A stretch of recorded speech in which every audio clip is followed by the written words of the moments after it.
8 bodybuilders that looked very different in the offseason. Number 1. Lee Priest.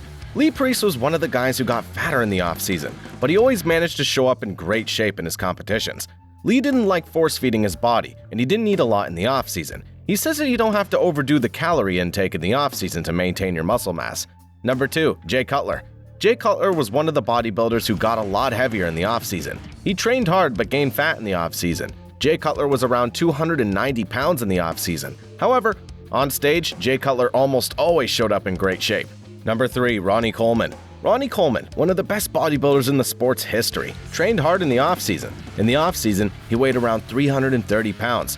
Ronnie lost a considerable amount of weight before stepping on stage. However, he was always huge in the offseason. Number 4. Marcus Roll. Marcus Roll is one of the most giant mass monsters ever in bodybuilding. In his offseason, he was around 330 pounds and eating around 7,000 calories per day. His most significant victory was the Night of Champions in 2002. He also competed at the Olympia, with his best placing being 5th place in 2004. Number 5. Dorian Yates. Dorian Yates, a 6-time Mr. Olympia winner, was known for his incredible conditioning and muscularity on stage. However, during his offseason, Yates carried more body fat and looked less defined. His focus was primarily on gaining mass and strength, rather than achieving a shredded physique. Number 6. Sean Roden.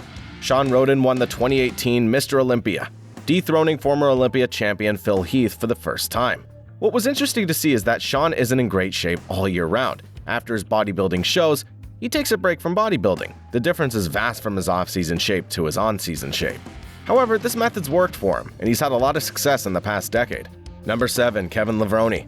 Kevin Levrone was one of the bodybuilders who didn't train hard in the off-season. He only trained a few months leading to a show. In his off-season form, Kevin almost looked like an average guy that barely lifts. However, when he stepped on stage, he was one of the best bodybuilders in the world.